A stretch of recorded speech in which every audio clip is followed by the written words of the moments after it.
Hello दोस्तों, good morning.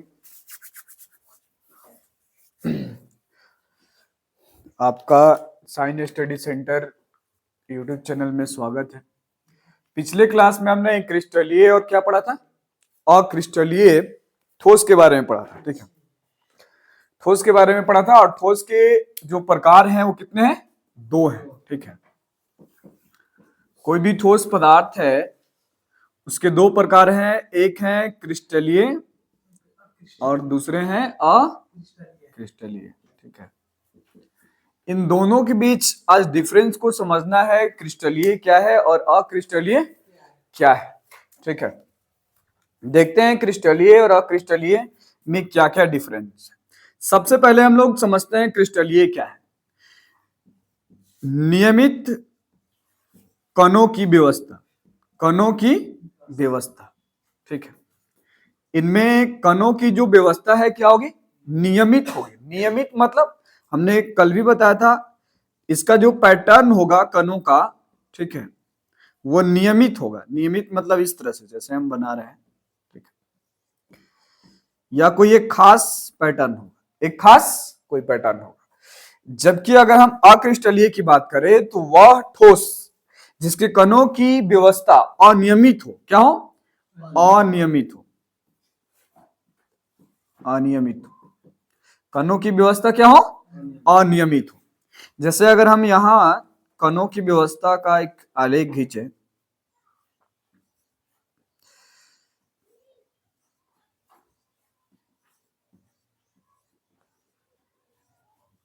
मतलब कोई व्यवस्थित नहीं। ठीक है, कोई व्यवस्थित नहीं, इस तरह से हो गया। ठीक है, कोई व्यवस्थित कणों की व्यवस्था जो है वो नहीं होगी। ठीक है, अगर हम इसकी आकृति की बात करें, ठीक है, क्रिस्टलीय और अक्रिस्टलीय की अगर हम आकृति की बात करें, ठीक है, तो इसकी एक निश्चित आकृति होगी। क्या होगी? निश्चित आकृति। निश्चित आकृति। और इसकी क्या होगी? अनिश्चित आकृति। या फिर इसको हम असमाकृत, असमाकृत कह सकते हैं। ठीक है, इसको आप समाकृत कहिए, समाकृत कहिए। जैसे एग्जाम्पल में अगर हम लें, अक्रिस्टलीय में आप ले सकते हैं कांच को लीजिए, ठीक है, रबर को लीजिए, ठीक है, प्लास्टिक को लीजिए। इधर आप ले सकते हैं जितने धातु हैं, ठीक है, जितने सारे धातु हैं, ठीक है, आप लकड़ी को ले सकते हैं, ठीक है, या ये पत्थर को ले सकते हैं, लकड़ी को मतलब पत्थर को ले सकते हैं, ईंट को ले सकते हैं। ठीक है, ये सब क्या है? क्रिस्टलीय है। अब भी इन दोनों के आकार में फर्क को समझिए। ठीक है, जैसे अगर हम रबर की बात करते हैं, किसकी बात करते हैं? रबर की। तो रबर में क्या होगा? रबर को अगर आप खींचना चाहो तो आसानी से कर सकते हो, खींच सकते हो। जब उस खींचोगे तो उसकी आकार क्या हो जाएगी? मान के चलो अगर कोई रबर रबर जो है इस तरह का है, अगर हम इसको हमने खींच दिया तो ये पतला सा हो जाएगा ना ऐसे, इसकी आकृति क्या होगी? बदल गई। पूरी तरीके से क्या होगी? बदल। लेकिन वापस फिर अगर इसको छोड़ दिया जाए तो वापस अपनी आकृति में क्या हो जाएगी? आ जाएगी। क्योंकि कई बच्चे हैं जो प्रश्न उठा सकते हैं कि जो द्रव है वो भी, उसका आकार भी क्या होता है? अनिश्चित होता है। लेकिन अगर द्रव को छोड़ दिया जाए, जैसे बाल्टी में अगर डालकर छोड़ दिया जाए तो वो वापस पुनः नहीं आएगा, जबकि रबर को अगर खींच कर हम छोड़ दे तो वापस आ जाएगा, अपनी जो वास्तविक आकृति है उस आकृति में वापस लौट आएगा। इसी तरह का प्लास्टिक का आप देख सकते हैं, प्लास्टिक की बहुत सारी बनी सी वस्तु होती है उसकी, इसमें किसी का भी धातु हो, पत्थर हो, ईंट हो, इसकी आप आकृति एक जैसे ही रहेगी। ठीक है, अगर आप उसको खींचते हैं तो सबसे पहले तो उसमें तनाव कम होगा, ना के बराबर होगा, क्योंकि ठोस में ना के बराबर होता है। ठीक है, तो ये थी इसकी पहली अंतर। ठीक, दूसरी थी ये नियमित एक कणों की व्यवस्था, इसमें अनियमित। इसमें अगर हम आकार की बात करें तो ये समाकृति और ये क्या? असमाकृति होती है। ठीक है, आइए अगर हम गलनांक की बात करें, ठीक है, इसकी गलनांक की अगर हम बात करते हैं, नंबर 3 गुणधर्म। गलनांक की अगर हम बात करेंगे तो कह रहा कि निश्चित ताप पर, निश्चित ताप पर, ताप पर इनका गलनांक होगा, ठीक है। जबकि ताप के एक निश्चित, या फिर कह सकते हैं ताप के कुछ प्रास तक, कुछ प्रास तक गलनांक होगा, गलनांक होगा। अब इसको समझिए, जैसे मान लीजिए अगर हम 100 डिग्री सेल्सियस की बात करते हैं, किसकी बात करते हैं, 100 डिग्री सेल्सियस की बात करते हैं, तो हालांकि जो पानी का जो क्वथनांक है वो कितना है, 100 डिग्री, और गलनांक कितना है, 0 डिग्री। तो कह रहा कि इसमें जो क्रिस्टलीय जो पदार्थ है उनका एक निश्चित ताप होगा। अगर 0 डिग्री है तो हर जगह कितना होगा, 0 डिग्री होगा।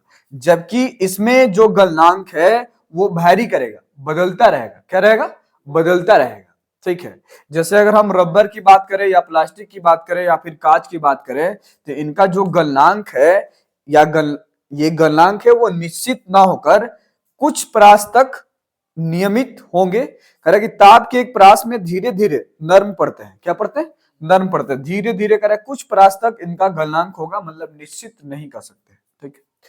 नंबर 3, नंबर 3 हो गया, नंबर 4 देखते हैं, ठीक है।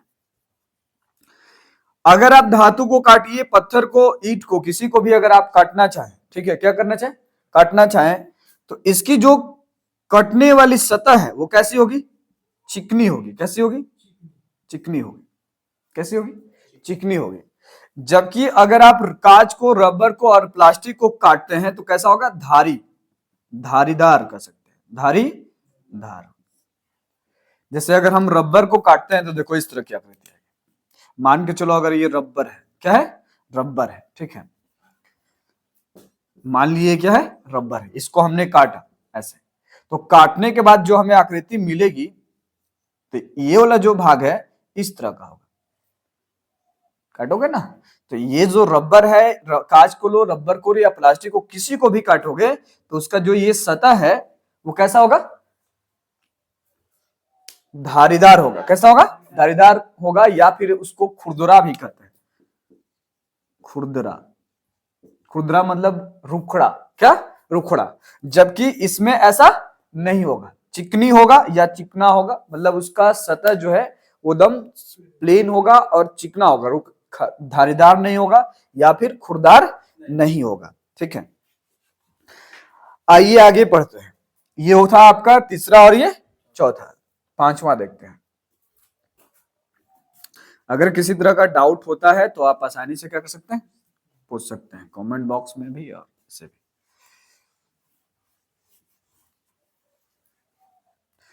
पांचवा देखते हैं, पांचवा बता रहा है कि जो क्रिस्टलीय है वो विषम दैसिक है, क्या है, विषम दैसिक है। जबकि जो अक्रिस्टलीय है वो क्या है, सम दैसिक है। अब देखिए विषम दैसिक क्या है और समदैशिक क्या है। विषम मतलब होता है विपरीत या फिर अलग अलग, ठीक है, जबकि सम मतलब क्या होता है, बराबर, क्या होता है, बराबर। इनकी जो प्रकृति है हर दिशाओं में अलग अलग होगी, क्या होगी, अलग अलग होगी। जबकि इनमें इनके जो गुण धर्म है सभी दिशाओं में क्या होंगे, समान होंगे, क्या होंगे, समान होंगे, ठीक है। जैसे अगर हम कांच को ले, रबर को ले या प्लास्टिक को ले, ठीक है, समदैशिक इसलिए कह रहा है कि अगर एक उदाहरण देते हैं, जैसे मान के चलिए हमारे पास पत्थर नहीं, धातु को लेते हैं, ठीक है, कोई भी धातु को लेते हैं और इधर आप कांच को लीजिए या प्लास्टिक को ले लीजिए, ठीक है, कांच को इधर ले लिया हमने धातु और इधर ले लिया प्लास्टिक को ले लिया, ठीक है। अगर हम इसे गर्म करें, क्या करें, गर्म करें, धातु को क्या करें, गर्म करें, ठीक है, और प्लास्टिक को भी, जो थोड़ी मजबूत प्लास्टिक हो, ठीक है, कड़ी प्लास्टिक हो, जो हम लोग हैंडल में प्रयोग करते हैं, जैसे कुकर का हैंडल हो गया या फिर और भी बहुत सारी चीजों, इसको हम गर्म कर रहे हैं, क्या कर रहे हैं, गर्म कर रहे हैं, इसको भी हम गर्म कर रहे हैं, ठीक है। तो आपको क्या दिखता है, इस धातु को गर्म करते हैं तो धीरे धीरे धीरे धीरे क्या होता है, पिघलता नहीं है, उसके उष्मा एक का स्थान से दूसरे स्थान क्या करेगी, रन करेगी, क्या करेगी, रन करेगी, और एक समय आएगा कि पूरा जो धातु है वो क्या हो जाएगा, गर्म हो जाएगा, क्या हो जाएगा, गर्म होगा। सबसे आगे वाला भाग अधिक गर्म होगा, ठीक है, और सबसे लास्ट वाला भाग कम गर्म होगा, होगा कि नहीं। जैसे मान के चलिए ये आग के पास है तो सबसे अधिक ये वाला होगा, इसके बाद सीधा ये होगा, और धीरे धीरे ये बढ़ेगा। इसका मतलब कि हर जगह अगर हम तापमान को देखते हैं, हर जगह इसके तापमान को मापते हैं तो क्या होगा, डिफरेंट होगा, मतलब अलग अलग होगा। जबकि अगर हम प्लास्टिक के एक सिरा को अगर यहां अगर हम गर्म करते हैं तो सबसे पहले तो इस प्लास्टिक में जो तापमान है यहां से यहां नहीं जाएगा, ठीक है, और इसके इस भाग को छोड़कर, क्योंकि यहां से ये जाएगा ही नहीं, प्लास्टिक है ना, प्लास्टिक उष्मा का क्या होता है, सुचालक नहीं है, क्या है, कुचालक है, क्या है, कुचालक है। तो इसके इस सिरे पे, इसके सिरे पर, इसके सिरे पर, या तो फिर इसके इस सिरे पर, हर जगह अगर तापमान आप मापेंगे तो क्या होगा, बराबर होगा, क्या होगा, बराबर। क्यों, क्योंकि इसमें तापमान एक जगह से दूसरी जगह जाएगा, ठीक। विषम दैशिक मतलब इनके जो गुण धर्म है या इनकी जो प्रकृति है हर दिशाओं में अलग अलग होगी, जबकि अक्रिस्टलीय के हर दिशाओं में क्या होगी, एक जैसी होगी या समान होगी, ठीक है। ये था आपका पांचवा। 6 नंबर देखते हैं, ठीक है।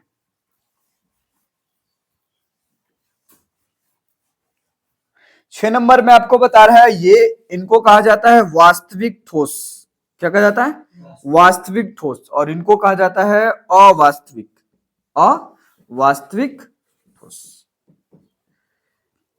वास्तविक ठोस और अवास्तविक ठोस, ठीक है, या फिर आप अवास्तविक को आभासी भी कहते हैं, है ना, आभासी। अब वास्तविक क्या है और आभासी क्या है, जरा समझिए। अगर हम धातु को या पत्थर को या ईंट को, ठीक है, गर्मी के मौसम में या हम गर्म करते हैं, क्या करते हैं, गर्म करें, ठीक है, क्या करें, गर्म करें, और ये तापमान हमेशा के लिए, या फिर गर्मी के मौसम में इसका उदाहरण न लेकर एक और उदाहरण लीजिए। गर्मी के मौसम में हम लोग देख सकते हैं, जैसे मान के चलिए आपके घर में एक कांच है और एक धातु है, इधर कांच है और इधर क्या है, धातु है, और मौसम कैसा है, गर्मी का मौसम है, ठीक है, कौन सा मौसम है, गर्मी का मौसम है, ठीक है। धातु भी जो सूर्य है उसके धूपा में है, या फिर आप सूर्य की रोशनी में रखे हैं, और कांच को भी रखें, तो कांच को देखेंगे कि अगर आप कांच को सीधा रखें, ऐसे रखें, ठीक है, और धातु को भी आप ऐसे रखें, तो इसकी जो कांच है ये जो सिरा है पतला हो जाएगा, कैसा हो जाएगा, पतला हो जाएगा, जबकि ये वाला जो सिरा है कैसा हो जाएगा, मोटा हो जाएगा, कैसा हो जाएगा, मोटा हो जाएगा। जबकि इसका सिरा अगर यहाँ पतला है तो यहाँ भी क्या रहेगा, पतला ही रहेगा, मतलब इनमें बहाव की प्रवृत्ति है, इनमें बहाव की प्रवृत्ति है, ठीक है। हाँ, प्रकाश की वजह से हो रही है, गर्मी की वजह से ऐसा हो रहा है, ठीक है। ठंडे के मौसम में ऐसा नहीं होता है, गर्मी के मौसम में ऐसा होता है, ठीक है। या फिर आप प्लास्टिक को देख सकते हैं, प्लास्टिक भी ऐसा ही होता है, रबर को भी आप रखेंगे ना, रबर को अगर छोड़ देते हैं हवा के रूप में या हवा में छोड़ देते हैं तो ज्यादातर आप रबर को देखेंगे ना, पिघल जाएगा, क्या होगा, पिघल जाएगा, ठीक है, ऐसे छोड़ दो, हवा लगने दो उसको, ठीक है, तो पिघल जाता है रबर को खास करके।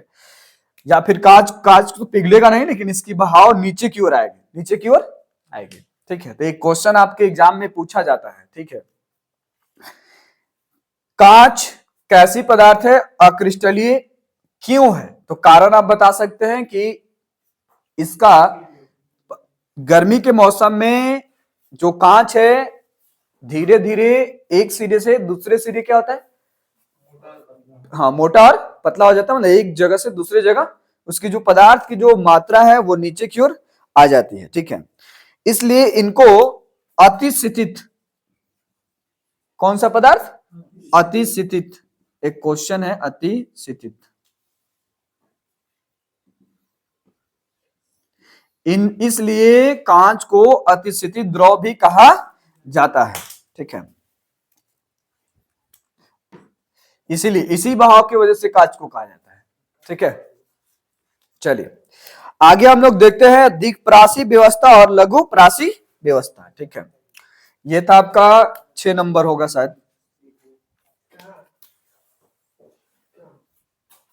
देखिए अगला 7 नंबर होगा या फिर 8 नंबर।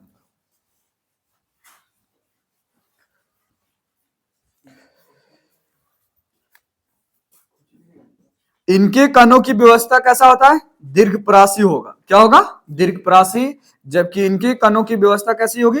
लघु प्रासी होगी। दीर्घ समझ में आता है बड़ा और लघु समझ में आता है छोटा। ठीक है, अब देखिए जरा समझिए बातों को। दीर्घप्रासी कणों की व्यवस्था, दीर्घप्रासी मतलब अगर हम कणों की व्यवस्था रखते हैं तो इसमें कणों की जो व्यवस्था है कैसी होगी? लंबी होगी। क्या होगी? लंबी होगी। जबकि अगर इसमें कणों की अगर हम व्यवस्था देखते हैं तो इसके मुकाबले क्या होगा? छोटा होगा। क्या होगा? छोटा होगा। ठीक है, इसलिए अक्रिस्टलीय को कहा गया दीर्घप्रासी और अक्रिस्टलीय को कहा गया लघु प्रासी। ये कणों की व्यवस्था को दिखा रहा है। प्रास मतलब एक उसकी एक जगह से दूसरी जगह की जो ये इसको प्रास कहा जाता है। इसमें दीर्घ होगा और इसमें क्या होगा? लघु होगा। ठीक है, ये थे भौतिक गुणों के आधार पे हमने क्रिस्टलीय और अक्रिस्टलीय के बीच क्या किया? अंतर को स्थापित किया। क्रिस्टलीय क्या है और अक्रिस्टलीय क्या है। अब आपसे पूछेगा ठोस को कितने वर्गों में बांटा गया है? तो 2 वर्गों में, एक क्रिस्टलीय और एक अक्रिस्टलीय। अक्रिस्टलीय और क्रिस्टलीय के बीच अंतर को एग्जाम में पूछा जाता है और ये अंतर आएंगे तो कितने आएंगे? 5 नंबर में आएंगे। कितने नंबर में आएंगे? 5 नंबर में। पूछेगा क्रिस्टलीय और अक्रिस्टलीय के बीच विभेद करें या फिर भेद करें या फिर अंतर को लिखें। ठीक है, या इनको परिभाषित करें। तो परिभाषित करने के लिए आएगा तो आप 2 नंबर में आएगा। क्रिस्टलीय और अक्रिस्टलीय लिख दीजिए। वह ठोस, वह ठोस जिसमें कणों की नियमित व्यवस्था हो, जिनका एक निश्चित गलनांक हो, जो जिनका दीर्घ प्रासी हो। ठीक है, जो विषम दैसी हो, वे ठोस क्या कहलाएंगे? क्रिस्टलीय कहलाएंगे। जबकि इनके विपरीत वे ठोस जिनमें अनियमित कणों की व्यवस्था हो, जो लघु प्रासी हो, जिनका निश्चित गलनांक नहीं हो, जो समदैशिक हो। ठीक है, उनको क्या कहेंगे? उस ठोस को क्या कहेंगे? अक्रिस्टलीय ठोस कहेंगे। ठीक है, क्या कहेंगे? अक्रिस्टलीय ठोस कहेंगे। ठीक है, तो हम लोग नेक्स्ट क्लास में क्रिस्टलीय और अक्रिस्टलीय की बाद जो अगला टॉपिक है, ठीक है, उसके बारे में हम लोग चर्चा करेंगे। ठीक है, अगला टॉपिक है क्रिस्टलीय ठोसों का वर्गीकरण। क्रिस्टलीय, हाँ, क्रिस्टलीय ठोसों का वर्गीकरण।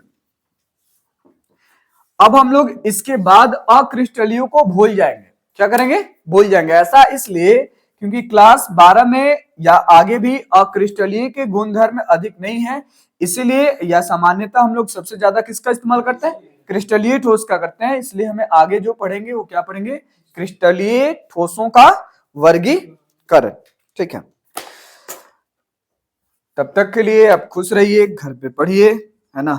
आपको वीडियो अच्छा लगे तो लाइक कीजिए, सब्सक्राइब कीजिए और शेयर कीजिए। ठीक है, धन्यवाद।